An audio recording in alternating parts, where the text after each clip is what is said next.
all our panelists right here. I see them all. I'll have each of them introduce themselves because we have a very diverse range of people here with academics, professors, obviously, Jeff, and with journalists, working journalists. And Ryan, I don't see you yet. Yes, I see you now. So very in the crypto space, but also calls himself a citizen reporter. So maybe let's go down the line. And okay, Jeff, we heard from you. Maybe just give a one line and then we'll go down. I'm a professor of journalism at the Newmark Graduate School of Journalism at CUNY. Heidi? Hi, I'm Heidi Tworek, and I guess this is the first time I get to say publicly that I'm now an associate professor of history and public policy at the University of British Columbia. So for those thank you. And I work on the history of media and communications. Particularly, I did a book last year looking at how Germans tried to control world communications and how they didn't necessarily succeed in some ways and succeeded in others. Now working on communications, the history of it, and current policy. Thank you. Claire? Claire, you're on mute. Great start. So I'm Claire Pride. I'm a news anchor for the English language version of France 24, a news channel based in Paris. And I also work as an executive producer here in Paris, but also in Bogota, where France 24's Spanish language channel is based. So I know that Sebastian joked about my joking about I speak 3.25. Claire literally anchors in 3 languages. So it's not comparable at all, but hi Claire, welcome. Thank you. And Ryan? Hey there, Ryan Selkis. I am a prolific internet troll under the pseudonym 2-Bit Idiot. In my spare time, I'm the founder and CEO of Messari, a data and research platform focused on crypto assets. Perfect, thank you. So this panel today, just kind of set the ground and why I'm personally interested in this panel. So as Sebastian kind of roughly introduced myself, I really have lived across both the technology startup investment world as well as media.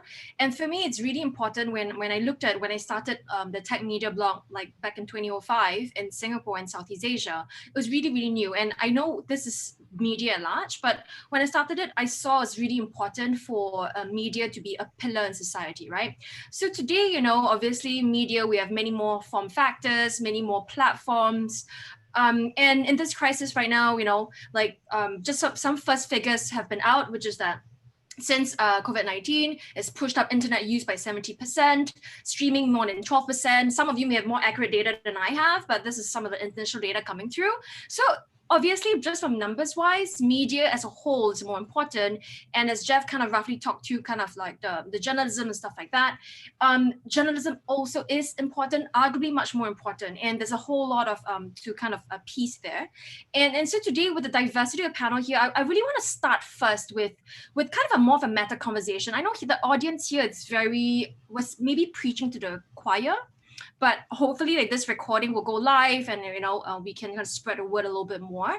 But really starting with the meta question, which is that why should someone care to watch the next, 1 hour of this conversation, a meta conversation in the media, on the media? Anyone can start.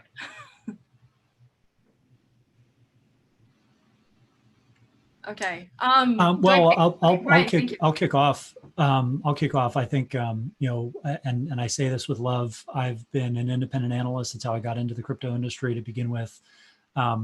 Messari publishes quite a bit of content. I used to run CoinDesk, so I'm very familiar with the media landscape. But the fundamental model is, I think, irreparably broken, and the coronavirus accelerated a number of trends towards individual citizen journalism. I have a good deal of respect for Jeff. I respectfully disagree that we should be deferring to experts and even epidemiologists in a wildly uncertain environment like we've seen with COVID-19. Now, do I think that we should be taking the Tide Pod Challenge and listening to some other authority figure like President Trump? No, not necessarily, but I do believe that in an environment like this where no one really knows what's going on, some of the best information came out from non-traditional sources. Now, some very good information also came out of traditional journalistic outlets like the New York Times, like the Washington Post. But that's not to say that the traditional authority figures could be widely trusted. We had instances where the World Health Organization had information parroted from mainstream media about how masks didn't really matter, how there was no human-to-human transmission, and generally speaking, was asleep at the wheel along with most of our other, governmental authorities, who were often deferred to when it comes to the mainstream media outlets that were parroting, much of the content that they'd put out, which was then in turn, reliant on a handful of epidemiologists. Time and again, those figures, those facts have been wrong, or there have been earlier, more reliable sources of information. And I think the challenge going forward is going to be, how do you suss out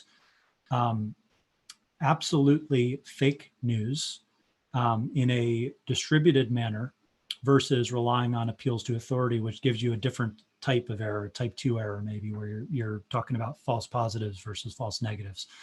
I don't think that many people would have been quite as prepared to deal with this pandemic if they were listening just to the traditional sources as they would be if they were listening to macro traders, to probabilistic thinkers, and folks outside of the mainstream, at least political health establishment. So maybe I'll jump in there and say, I think one of the reasons why this is an important conversation is because pandemics reveal the weaknesses in our societies and in our structures and institutions. And it's been exactly the same for media, right? It has revealed the weaknesses of media and the strength of it as well. And I think the reason why this conversation is so important is that there have been contradictory things that are happening simultaneously, right? So Gwen pointed to the huge amount of internet usage that is up, but so is the amount of time that people are spending watching TV news channels because they want to know what's going on. So we have these two trends happening simultaneously, that both people want more from what we might call mainstream media, but also they have a deep distrust of it. And I think it's worth us trying to figure out what exactly is happening at this moment. And maybe I'll layer on top of it that it's also accelerated a broader crisis in the world of media. If we look at the number of journalists who've been laid off, even in the United States alone, it has been tens of thousands over the last month and a half. So that the trend of losing local news, for example, has been massively accelerated. And I think it's worth talking about then how much data we lose. So there's, I think, a distinction between, in many ways, the data we can get from journalism and the opinion we get from it. And so one crisis that I'd say has been accelerated that we should definitely talk about is, how do we get the data on the ground in different places about what is happening versus the kind of opinion aspect of journalism? So I'd throw that stuff out in the mix, because I think how we get to that kind of data is a big question moving forward, and how we organize it. Actually, that's a great topic in terms of the data, right? And Claire, maybe you can illuminate us on this, because Claire, you're with a big traditional organization, right? And do you mind kind of telling us a little bit more about this data collection aspect of it, and how do you get local news and it filtered up to yourselves? You're muted. All right, sorry, I'm gonna have to get the hang of this. So we obviously get a lot of information from a variety of news agencies, AFP, AP, Reuters. We gather information ourselves with our teams of reporters. And we also work in collaboration with France Télévisions, the state broadcaster. And on the French channel, we often broadcast reports as they were made there directly on the channel. And then on the English channel, we often what we call adapter reports, which is more or less translating it. So we have this variety of sources, our in-house reports, reports sent from our correspondents around the world, and then information we're getting from news agencies. And our job really is to sift through all of that and decide in the morning meetings what we want to cover, what we want to bring to our audience that day, which stories we believe they should be informed about that particular day. And then we think about our particular perspective and what our strengths are, and where perhaps some of our correspondents can add something that our viewers might not have heard before.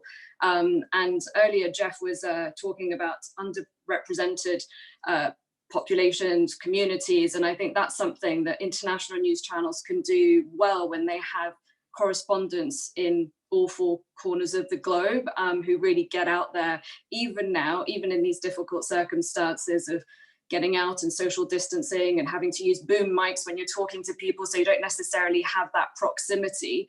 But it's important to go out there and tell the stories of people, and not just relay information. Jeff touched on this as well before, but really put it into context. And as an international news channel, I find it's particularly important because to a viewer in India, a viewer in the US, a viewer in South Africa, they have their own domestic situations going on. And that's what's fascinating about our situation right now, or this particular pandemic, is that we're all affected in some way or another. And so I think it's interesting to bring our viewers a story from different countries, different perspectives, and but for all of us to feel like we are in this together.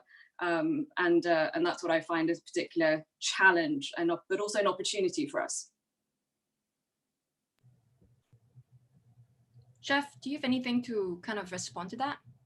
You're muted. I'm not now. Well, I have to respond to Ryan.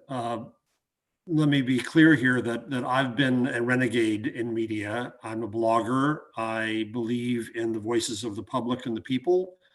I celebrate the fact the internet enables voices who were long never heard in mainstream media and mass media to now be heard.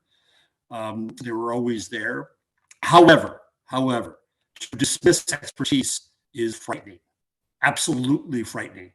To say that it's part of the sickness of a false balance view that media itself have, that, well, it's okay to hear other things. That's how we got in the mess with climate change, because we didn't listen to science, because we didn't value their expertise. And just because someone can have an opinion doesn't mean that they're not full of shit. And we need to judge more than we have been. And so I celebrate more voices. I celebrate the cacophony that is democracy. I celebrate the open information ecosystem. But in that, the only way to make that work is by valuing data, facts, experience, tests, research, expertise. And to dismiss expertise as an institution is exactly what got Donald Trump in the White House. Yeah, so to be clear, I am advocating for a market-based solution and for a free speech solution, and trusting that people will ultimately be able to think for themselves and do a better job of curating information and picking the sources of information that they ultimately rely upon. So you mentioned Medium deleting one of these fake news posts. I think it's a slippery slope, because I would say the most dangerous organization in the world right now in terms of the proliferation of this pandemic was the World Health Organization. And the false narrative that they perpetuated and the beholdenness that they showed to the Chinese Communist Party in the early stages and the most critical stages of preventing the spread of this pandemic.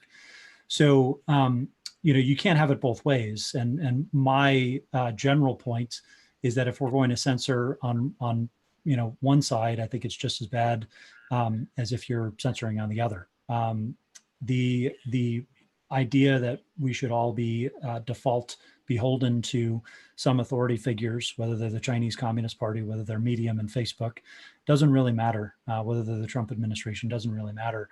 I tend to believe that in an emergency situation like this, the best ideas will rise to the top, and ultimately, people are harder to fool than we often give them credit for. So let's have people take personal responsibility and let high signal, reliable sources of information rise to the top. There's a reason that Joe Rogan is the most popular media personality, the most influential media personality right now. There's a reason that John Oliver wins Emmys every single year.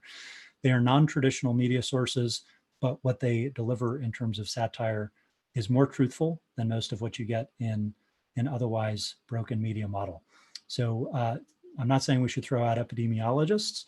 I'm saying we should throw out the middleman and bring more competition to the curators of that information, because the current crop was asleep at the wheel. If I could just pick up on something Ryan said.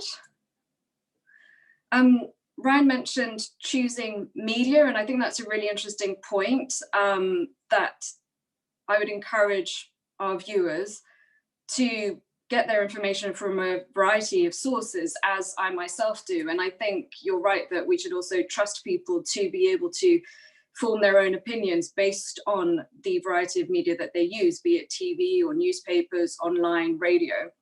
And on the point of expertise, I think what's interesting about what's happening at the moment is that there are very few people who really know what's going on, because I mean, this is a constantly developing situation. Every day there's new information. Every day there are these different facts coming in from different studies, and a lot of this is really just being investigated right now. And so it's difficult to call yourself an expert. And I think it's interesting that the French Prime Minister, Edouard Philippe, when he addressed the National Assembly, the Assemblée Nationale yesterday, to talk about the next few weeks and how we're going to come out of lockdown, he said that he was flabbergasted, I think disappointed to see that there are so many people going on TV shows, going on 24-hour news channel plateaus, we call them, sorry, but and giving their opinion as if they were experts. So I think us as news broadcast, we have a responsibility to be very selective in who we speak to, and asking them, Jeff mentioned this before, we have bookers, they're the ones who bring in the guests, and yes, their job, as they do every day, is to talk to the guests and find out what their area of expertise is and what they bring to the table. And that step is crucial.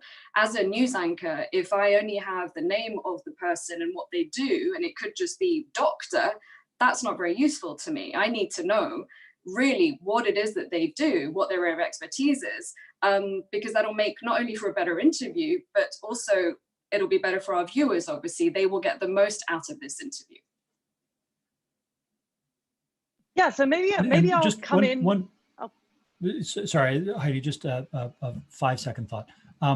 We already have a model for this in Wikipedia, right? When there is contentious breaking news, you will see in the banner of any Wikipedia entry whether something is currently contentious or is rapidly developing. So one way to mitigate fake news, if you're a platform, is to make it very easy to show people what is being disputed and how vigorously it's being disputed from other trusted sources. You can tick and tie that without necessarily censoring.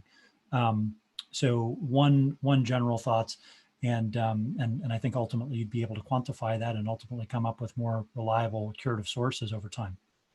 Heidi. But Ryan, the thing about Wikipedia as well is that sometimes some mistakes or jokes happen and it stays there for, say, a few hours, right? So when you think about it in media, if a quote unquote mistake or a joke is amplified, it goes around the world like millions of times already. And so that fake news is amplified. So how do we deal with that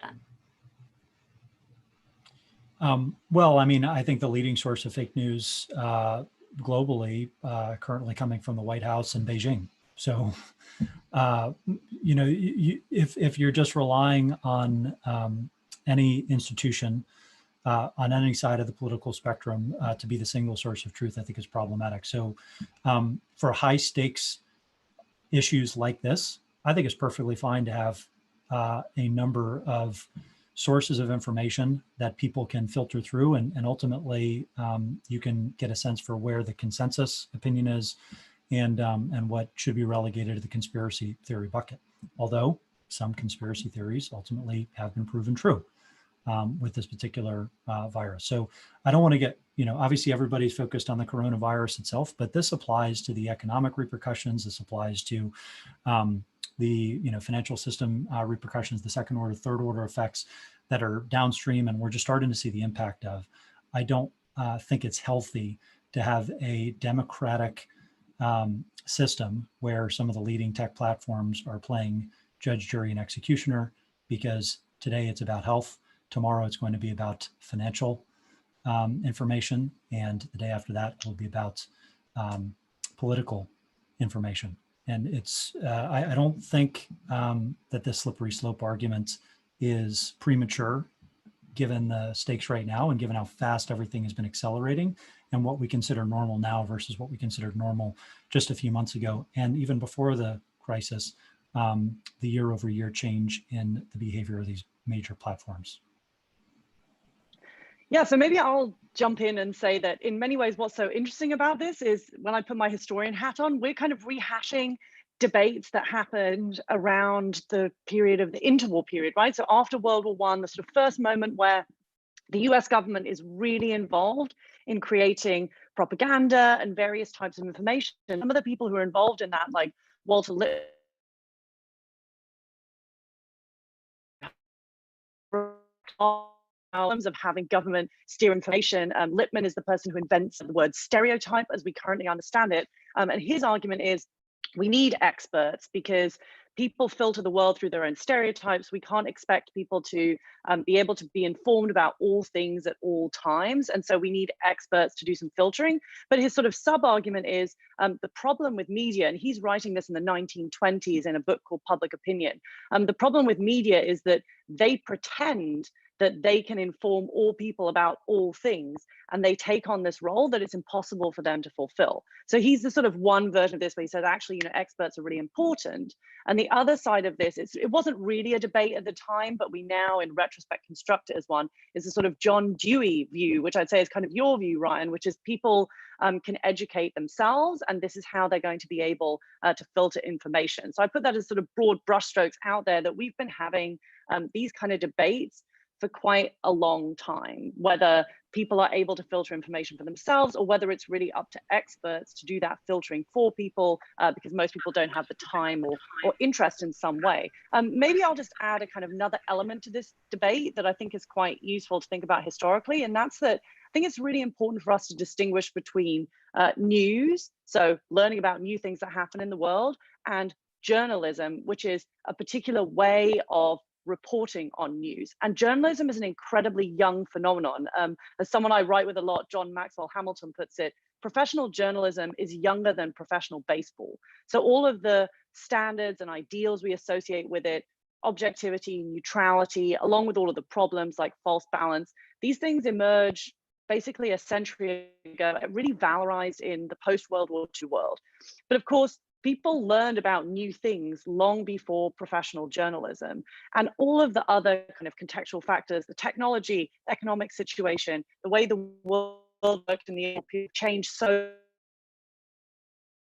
Yet these weird things, journalism should stay exactly the same. And I think the more interesting conversation is to say, what actually are the ways that we want people to report on news in a 21st century environment? So rather than saying, we want the 20th century back, let's instead have a conversation about what does this exactly look like in a 21st century world? It's not that news goes away, it's that we find new ways of reporting on it. And I think, Ryan, that's part of what you're pointing towards. How do we create a new environment? What are the new ways in which we report on news? Doesn't mean journalism completely goes away, but it's not going to be the dominant form anymore. Thank you, Heidi. For those who didn't see the chat, I wanted to hear exactly her historian's view on this. And just to be clear, I sympathize more with Dewey by far than with Lippmann. Lippmann believed we weren't capable of learning. I believe we're capable of learning, but from whom do we learn? We learn from those who study and those who have data and research.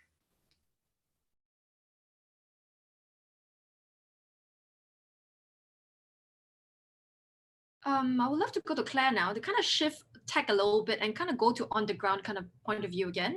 So Claire, can you just describe to us kind of like for a piece of news that comes in, take us through kind of the journey when you mentioned earlier about going to the sources and stuff like that. But really my key question is that how do you deal with, how do you make a trade-off between fact checking and the speed of publication? And also because like France 24, you're a 24-hour news organization. So I think with that, you have your own challenges as well. So could you just take us through the entire journey, please?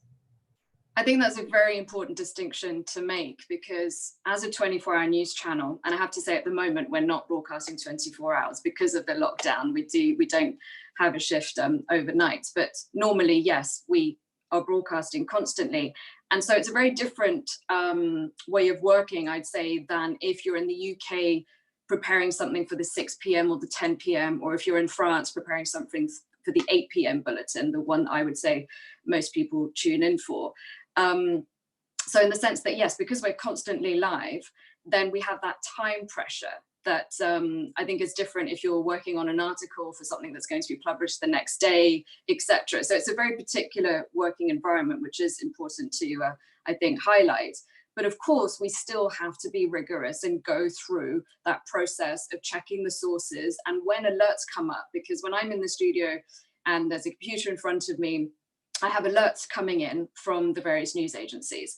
I have an earpiece, obviously, I'm speaking to my producer, and then there's the executive producer who's in the newsroom speaking to my producer. And so if something drops, if an alert pops up, then I'm not just going to read it and obviously just give it on air, unless it's, for example, something we've been waiting for, an election result, and I know that it's a good source, and we discussed previously when we were going to give it, and depending on who gave the information, then I'm going to go through that process of perhaps during the broadcast of a bulletin, a report, sorry, when I have a minute, I'll speak to my producer. What do we make of this? Are we going to give this? And then that's the process. You speak to a producer who speaks to the exec producer, and then we make a decision.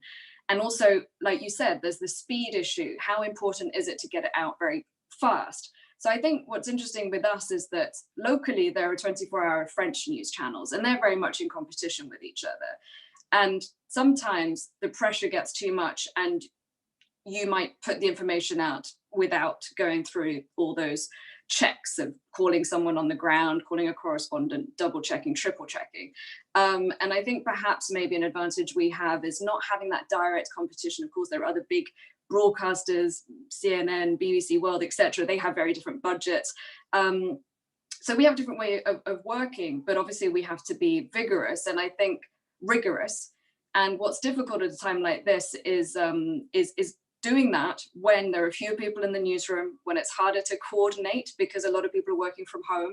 So you're having these morning meetings virtually, and you're wanting to double check everything that's being sent in, because we have our science people, culture, sports, no, there's not much sports going on, but various what we call editors with their areas of expertise, sending us information, sending us 1 or 2 minute reports, and then the executive producer has to check them all before they go out on air.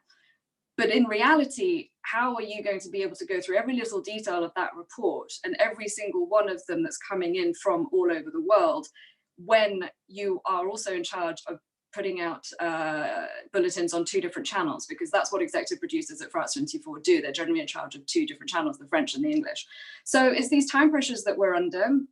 And I think as news presenters, everything that I say on air, I've written. So I do have that advantage, and it's something I very much enjoy, that I'm not just writing something that's been prepared by someone else, but then there's obviously the issue of copy editors. So my producers check my copy, but obviously at other organizations where they have bigger means, there are more checks. So it's a constant effort that we have to make sure that obviously what we're saying is accurate, and balance it with how quickly does that information need to get out there really. Thank you. And I want to link that to kind of 2 topics, right? One, which is something that Ryan has said earlier regarding his point of view about certain big public figures, kind of false information. So as you know, in this world right now, media is super global, right? I can watch France 24 from here in Singapore. I can watch wherever, CNN from wherever. Someone else can watch Channel News Asia from Singapore and Asia. And we're also interested in finding out what's happening globally. And so for France 24, you cover global news.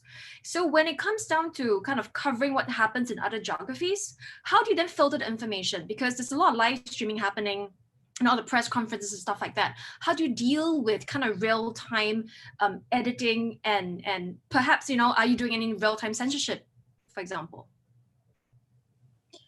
So we have a team in charge of forward planning, and they gather all the information of upcoming news conferences, etc. Sometimes, of course, we only find out 2 or 3 hours before, sometimes less, that there's going to be a big briefing. But we do have a team in charge of that. So in the morning, we know what we can expect in which country. We all get this email, the fil rouge it's called, with all the information about all the main events, obviously not everything, the main events happening around the world. And then we decide who we're going to put on that particular story, if it's worth sending the correspondent, if we're going to make a report in-house. And then I think what's interesting about what's happening at the moment is that we don't want to focus too much on just Europe and the US. We want, like you say, we're an international news channel. We want our viewers in India, Iran, in the US, in various parts of the world to be able to hear what's relevant to them, what's interesting to them. But at the same time, with this particular story, of course, there are the most cases of COVID in Europe and in the US. So we're going to focus more on those countries. But I think it's important also to look at it from all the different socio and economic perspectives. So, for example, I think that's something we do really well when we think about India, for example. I mean, massive population, and then all these migrant workers finding themselves not just out of work, but with no food, that they're not able to eat. I mean, the very basic things that those of us lucky enough to be in France, if you're unlucky enough to be made redundant, you can hope for some sort of social security. So I think it's important when we talk about these stories to look at the different repercussions. So not just the number of cases or the number of deaths, but how it's affecting people in their livelihoods. And so I think that's something we really think about, and we encourage all our correspondents to get out there and to speak to people from different areas, industries, about how they're impacted. Ryan, you do a lot of citizen reporting, right, as you call yourself. What's your process like?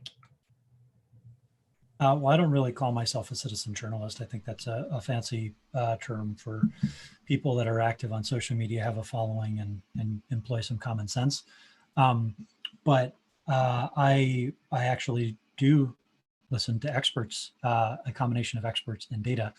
And early on in this pandemic, it's epidemiology is pretty black and white in terms of the inputs, at least, even if there's quite a bit of chaos and uncertainty on the other end. So a lot of the loudest voices were folks raising the alarms in January about things like R-nuts and about the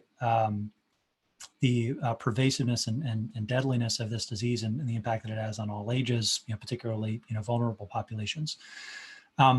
But there was another common sense element to it, which is the Chinese government will lock down 500 million people if this is just the flu, right? So any immediate dismissals of the pandemic, you can look at in two tiers. One, looking at the science, looking at the data that's coming out, and trying to trust some experts and curators of that information. So, for instance, former FDA Commissioner Scott Gottlieb, who is one of the most persuasive, concise, and thoughtful curators, also not beholden to the administration because he is a former commissioner. He was a very high signal outlet, and many of the folks that I ended up following were thanks to his recommendations or retweets, and ended up being able to put together a pretty compelling list based on his thoughts, the New York Times frequent sources, and Washington Post frequent sources as well, along with some journalists that were actually on the ground in China reporting on what was going on in real time. So my point is when it comes to all journalism, you can make the argument that journalists are just curators of information. That is journalism. You're either telling a story and you're creating a narrative by curating certain opinions and curating certain data sets, or you're making some type of argument. And you're kind of weighing the relative merits of different data sources and the integrity of different opinions based on their background, like Jeff would say, and Heidi would say, I'm sure. And then you're putting the puzzle piece together for yourself as the individual journalist. Whether you're at the New York Times and have an editor, whether you're an individual blogger, whether you're just someone that puts together a tweet storm by threading together some insights that people hadn't seen previously, it doesn't really matter. The process is the same. So one of the things that I encourage people that are looking to break into crypto to do, particularly if they're not technical, is produce content. If you're not producing content and you're not an engineer, you're probably not going to get a job. Well, I would say that the same skills that are relevant for people finding jobs and adding value and gleaning insights are relevant en masse, particularly in an era where the major social media platforms have hijacked our attention and basically spoon-fed information in a way that is most digestible and ultimately leads to some of these, worst instincts. So how do we teach people to be journalists is as or more important than figuring out how to identify the right media outlets, right? And actually trust any one source of information. How do you help people, develop the skill set themselves? And maybe you call it a citizen journalist. I just call it being an informed citizen, period, in a world where these institutional barriers to information have come down, and some of the smartest people in the rooms might have day jobs that are not journalism 101.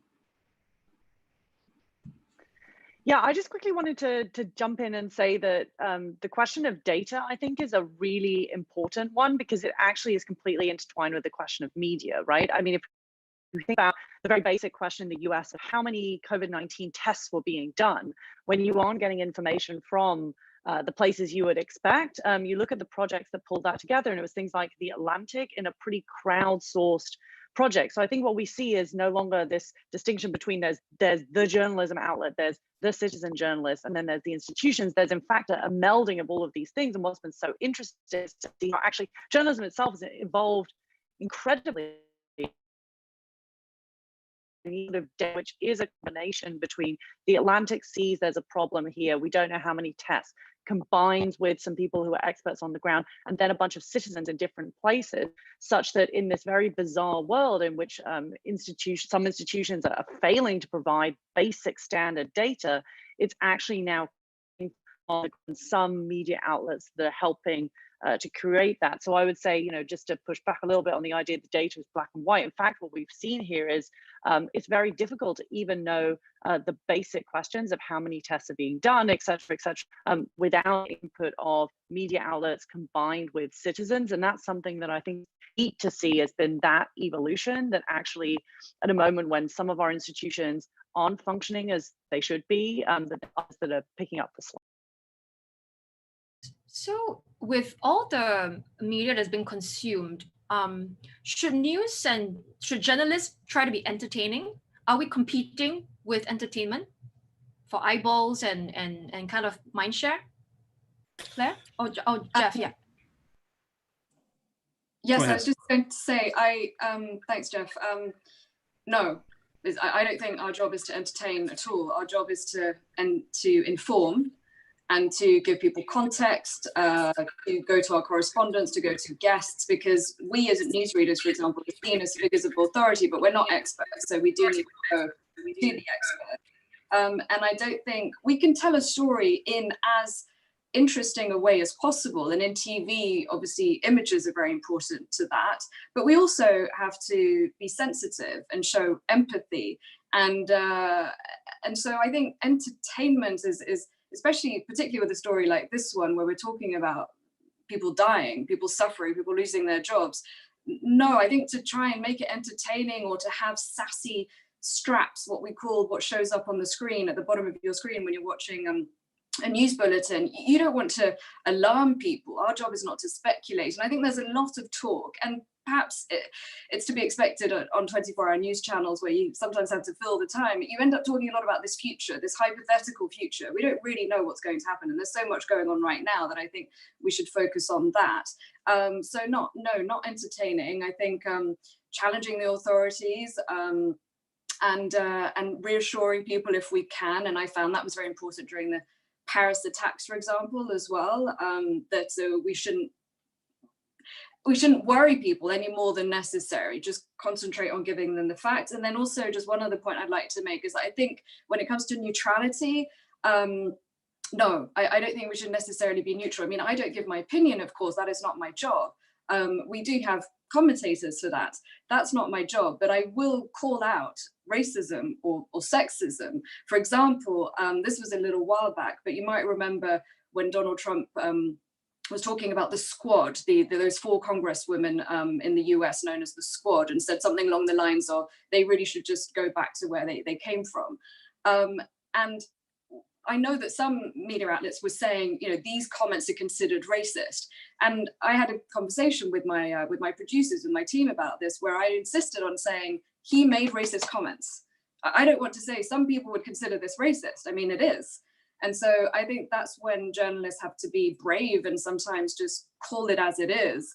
And when you're dealing with people not telling the truth, you shouldn't necessarily always give their point of view. You balance things out, obviously, as much as possible. But I do think this whole neutrality question is a very interesting one, perhaps for another debate. I would just add to your question. The problem is that we imported the mass media business model based on attention into this new world. It led us down a path to cats and Kardashian and ultimately Donald Trump. And now that advertising is imploding, then that might go away. But then we have the next danger of becoming a stratified media world where those who can afford news will get it in paywalls and those who can't won't. And that's not good either. And so we need to reinvent the form of journalism and the business models around it, and it's going to take time. I'll ask one more question, but just giving a heads up, we'll open up for Q&A and Sebastian and team will moderate the raising hand. So if you're listening in, you want to ask a question, feel free to raise your hands and we'll call you out in a bit. So just kind of related to business models, right? And that's a very important topic. And you kind of gone through a little bit of that during your talk earlier, but kind of using that as well as a change that's happening and going back to the theme of the entire conference about reset, right? So what changes are we seeing now? Slash what changes related to that, what changes do you think will persist? Let's start with business models, Jeff. And then other people can chime in regarding changes and paradigm shifts. I think it's too soon to know. I think right now everyone's in panic mode, as they should be, because it's dire circumstances and people are being furloughed and laid off and advertising is going away. And so I don't think we're seeing any changes now that are lasting. I think we're seeing changes now that are desperate. And again, I say that with empathy. Yeah, so maybe I can just jump in on this business model question, because I think there's a misconception about how news is funded that I really want to clarify, because I think it will help us as we think into the future. So one thing we have to sort of remember about news is that news has never paid for itself. There have always been different kind of subsidies in the news business, and I use the term subsidy really widely, right? Like there's the subsidy in the sense that half the newspaper in the 20th century was ads. That's a kind of subsidy to all the news gathering. The classifieds are another type of subsidy. So too, of course, if governments place ads, we think of the more kind of classic government-led subsidies, but there are many varieties. And the final one was people used to buy this thing as a bundle, right? I wanted to know about sports, but I bought a paper that also did international news. Sports was cheaper than international news, so I effectively subsidized all the other readers. That model had a kind of golden age, you could say, for about 30 years until the 1980s. Then it starts to decline even before the internet. And the internet, this thing is just on steroids, right? The ad market collapses. What has happened with COVID-19 is that the whole thing is on double steroids, right? Like the worst kind of opiate, because the advertising market has just collapsed. So what I think we need to contemplate in the moment of moving forward is if we want a kind of international news, et cetera, there's got to be a new subsidy. I'm not saying this because I think subsidies are the only way that we can produce all types of news, but because history tells us that certain types of news just don't pay for themselves. There aren't enough readers, viewers, whatever, who are willing to pay for it. It's an essential type of news, but what the subsidy will be in this moment, that's, I think, a very open question, and how you maintain independence when you have a type of subsidy is the second question there. So I'll throw that out because it helps me at least to think about what is happening. Ryan and Claire, any thoughts regarding kind of paradigm shifts that are happening?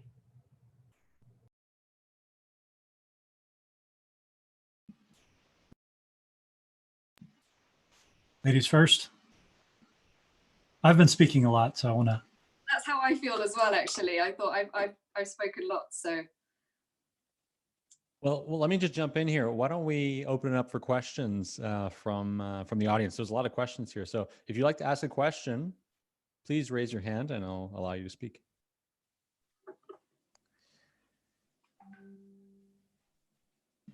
Go ahead, Louis.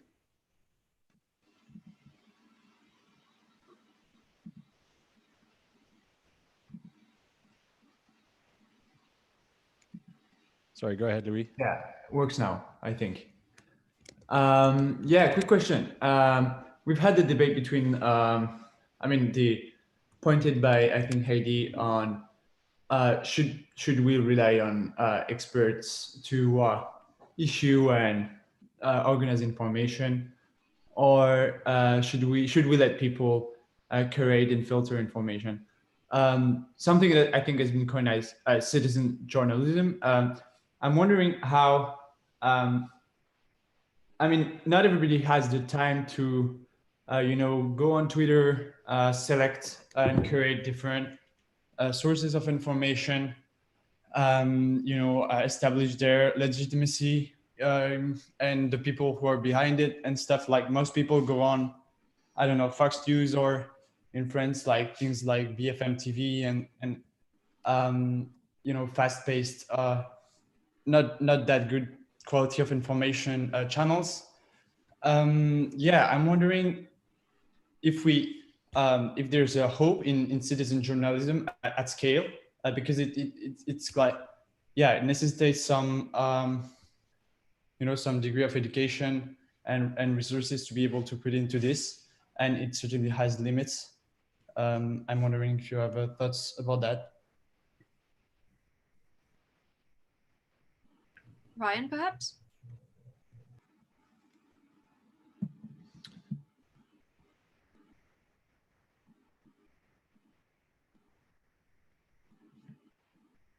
I'm wondering, Right. yeah, I'm wondering if I have used the term citizen journalism in the right way here, but mostly the question was like, can we hope that, at scale, people will be able to create their own information? Because that's kind of what Ryan was inferring as the way to go. Yeah.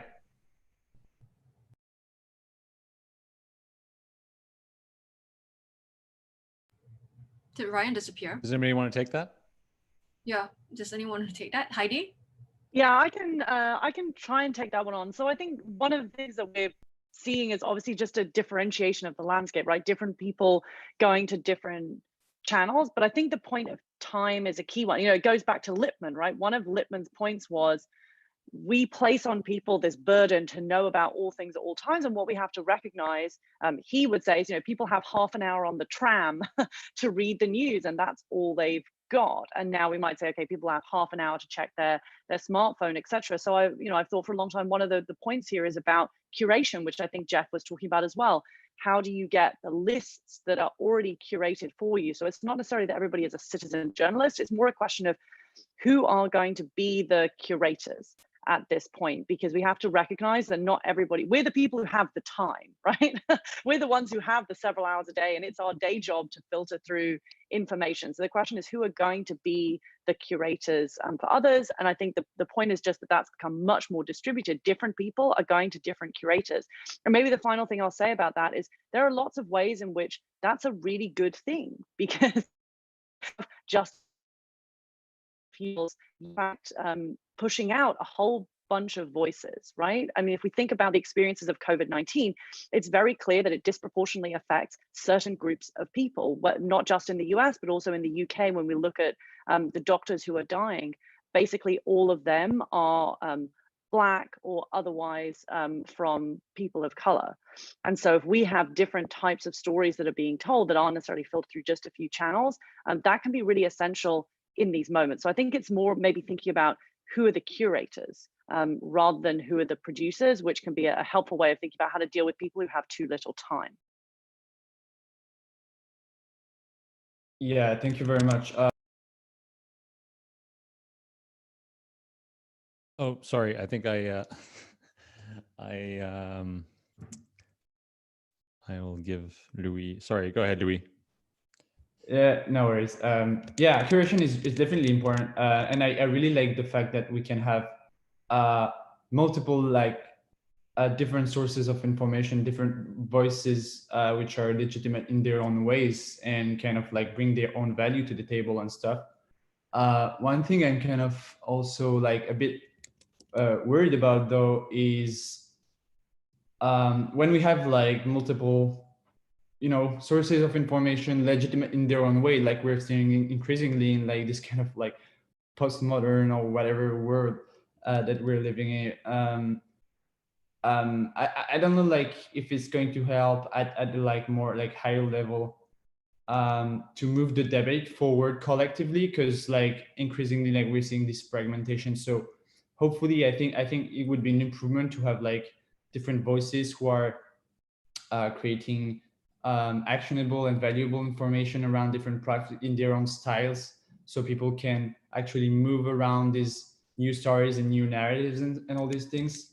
But I'm kind of questioning the fact that on the other hand we kind of losing the advantage that traditional media and newspapers had in the past, which was like federating, being the voice of for example, a whole nation or a whole political party. I mean, we're going down to a much more granular level. So yeah, I don't know if this makes sense. Yeah, maybe I can just say 20 seconds on that, which is, I think this is, as an academic, I'm going to say this is complex, but I think it's really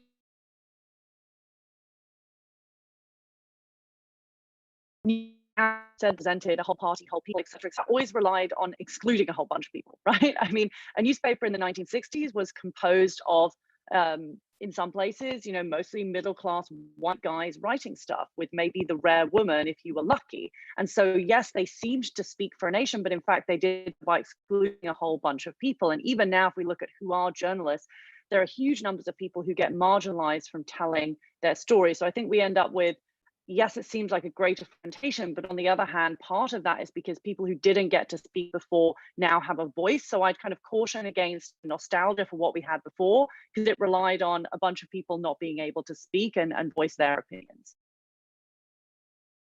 Okay, if there are any other questions, raise your hands. I think there's William Gunn, you've got a question. Karthik. Go ahead, William. Sure, I had a question, and I think my question was generally around the balance of responsibility and reliability. So Jeff made a point earlier that that paywalling journalism is exclusionary, and only some people would have access to it, and other people wouldn't. But on the other hand, ad-based business models allow outlets to just swamp people's attention, and that it is de facto exclusionary if it is not in fact exclusionary. And so I just kind of wonder how the people on this call think the industry, the media industry overall, because I'm a source, I'm not a journalist, how they see themselves balancing like their duty to speak the truth versus the pressures that they face to be fast and to be catchy and so on and so forth.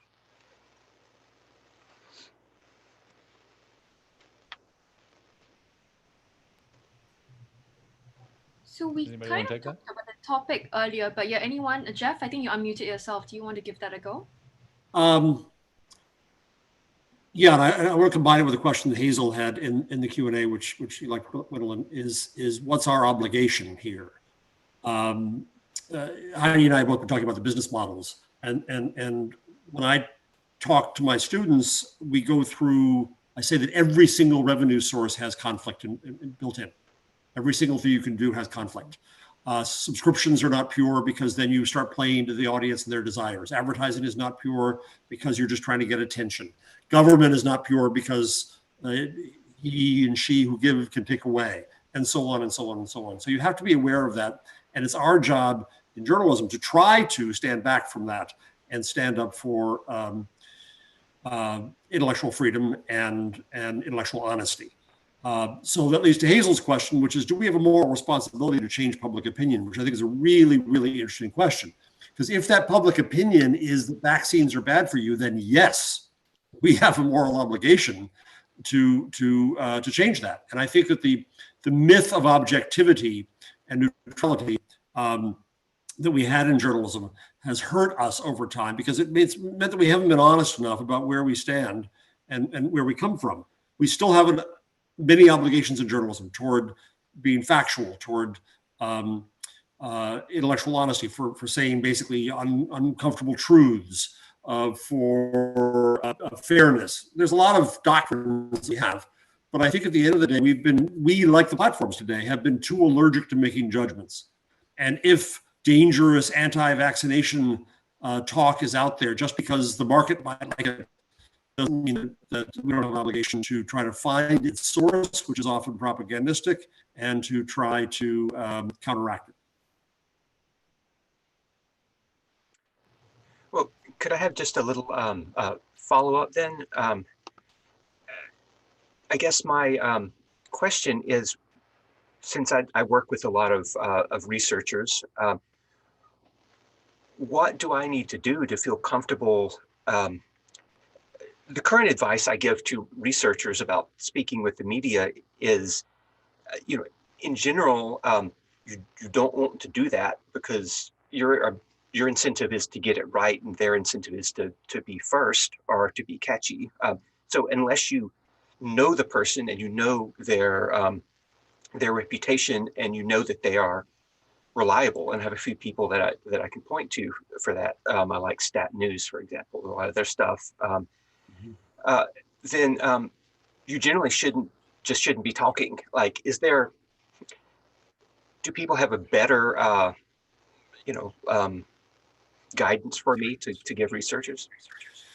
I'm probably going to try to do a video with some researchers and some journalists to try to answer that. So stay tuned. DM me if you want more, at Jeff Jarvis. I haven't scheduled it yet.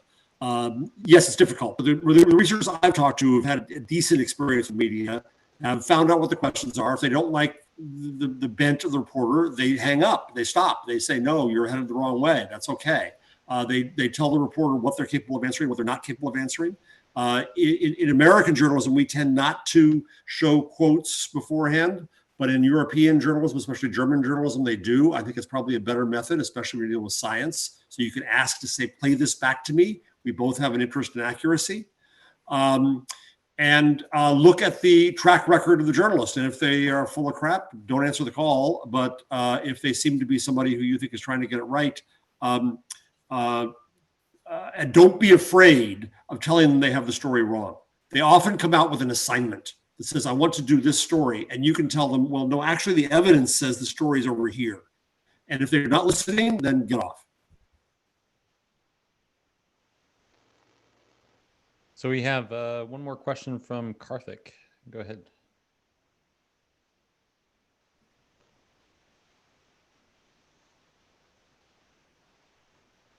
Karthik, you have the mic. Yeah. So I was thinking about these oral cultures like stand-up comedy and cultures like Harikatha in India, where the storyteller becomes the story himself. It's a performing art. But now, because of this all the pandemic situation, maybe we need to move towards smaller societies, individual units, where trust becomes very important between the stakeholders.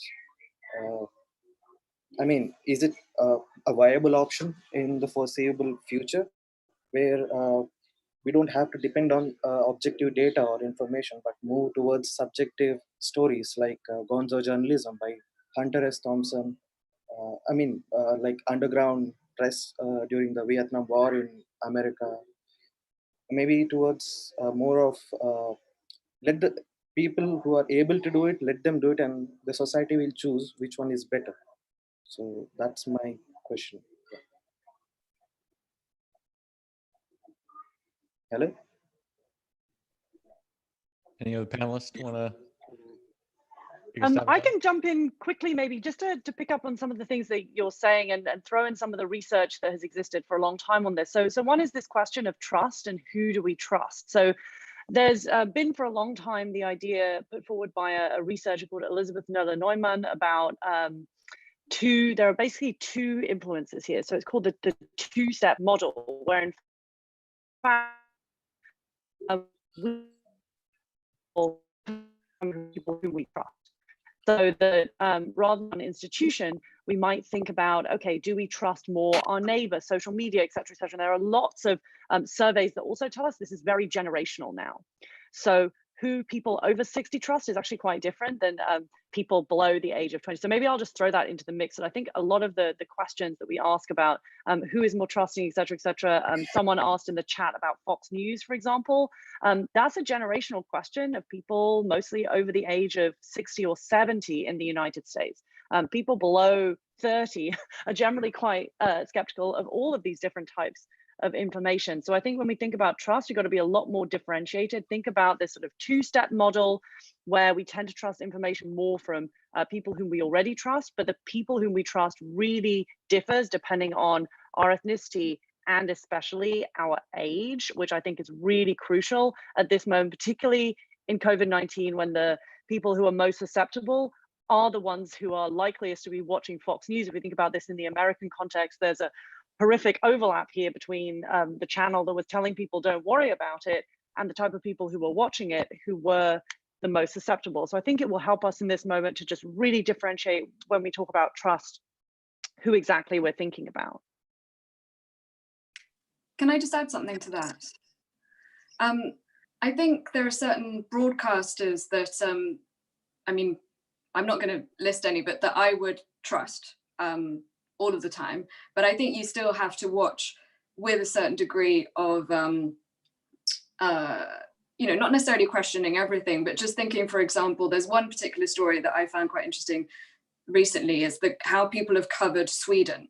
Sweden having introduced very different measures. I think some foreign media have, and not necessarily consciously trying to get a buzz or trying to turn it into something sassier than it is, but there's been a lot of coverage of this particular, they're doing things so differently. But even the trusted broadcasters are perhaps not covering the story as they should, just because it'll make for a better headline if we say that they are doing things so drastically different. So I think there's that issue as well when you say there are certain broadcasters and papers that we can trust. And then I think something I'd just like to mention as well that I think has been a positive development, and just adding to the what happens in the future element, that I think it's really good that we've been taking a lot of questions from viewers live, because that's reflecting that change that is happening now, that we're all getting information on our phones so quickly, that I think it's very important at a time like this to be able to interact with viewers, readers, listeners, and take their questions and make them a part of the conversation.